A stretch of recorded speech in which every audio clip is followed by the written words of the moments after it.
Në planin dinamik të punës, sepse unë isha edhe në vizita atje dhe hiq më larg se dje bisedum edhe me ekipin që po monitoron punimet në këtë shkollë, parashihet të përfundon para shtatorit.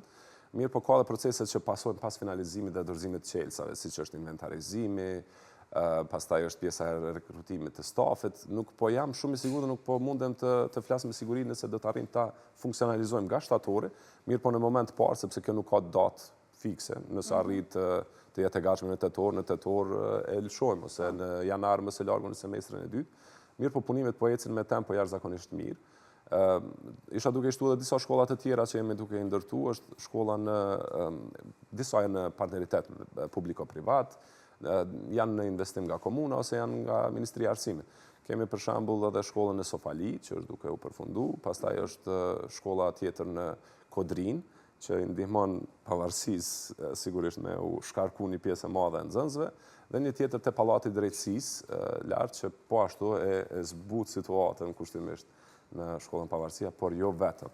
Kur këto shkollat i kemi, në Qelsa ndorë, atëherë ne... Vetëse te Pallati i Drejtësisë kanë fillu punimet? Kanë fillu punimet.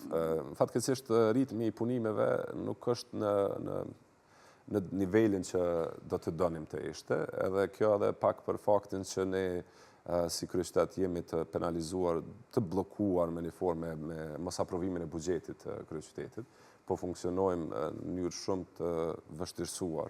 Pra ne jemi duke funksionu me buxhet të vitit i kaluar, i cili në ndahet në transhën e të 12 pjesë të buxhetit, dhe kjo po e vështirëson secilin prej projekteve që i kemi në implementim e sipër.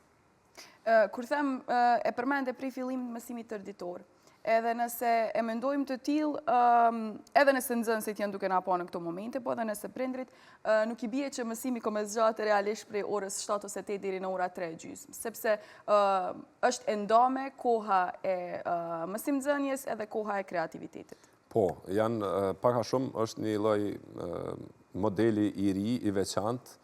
Mësimi tërditor, sa për sqarim, është provu edhe më herët. Ka qenë pilot projekt? Ka qenë pilot projekt edhe në kohë të kryetarit Ahmeti, shkurtimisht, pastaj ka dështuar, ka qenë edhe shumë më herët në komunën Shtimës, pak njerëz e dinë që është pilotuar në shkollën e Mindovakut. Pak në Suarek. Mirë po, asnjëra prej këtyre nuk kanë qenë modele të suksesshme, dhe asnjëra nga këto nuk kanë qenë modele që kanë përfshirë nxënës në shkollë kaq të gjerë. Pra po flasim për 5 shkolla me 3100 nxënës aktualisht, të cilët e kanë të organizuar pak a shumë kështu ditën, pjesën e mëngjesit, me aktivitete të rregullta, me orët ose lëndët përkatëse, shujtën e drekës, që furnizohemi nga kuzhina e kryeqytetit, pra ofrojnë shujta të ngrohta, me një menu interesante të pasur, të zhvilluar nga nutricient profesionist fushës, pra është mendu çka i nevojitet një trupit të fëmijët të asaj grup moshe, të cilën po ashtu jemi duke revidu, ndoshta për shtator do të shtojmë menyn, do të azgjerojmë të me hala më atraktive për nxënësit, më të shishme për nxënësit. Dhe po ashtu pjesa e masditës, pra që fillon pas servimit të ushqimit të drekës, që përmban aktivitete të cilat nxisin kreativitetin, zhvillimin fizik të fëmijëve dhe mendjes së tyre. Pra kemi sportin, muzikën, artin, dhe për të qenë sinqert, këtë javë ne po fillojmë takimet me drejtor të shkollave, 5 shkollave aktuale, pastaj do të përfshihen edhe këta 6 të tjerë, për të parë edhe mënyrën e riorganizimit edhe të kësaj pjese.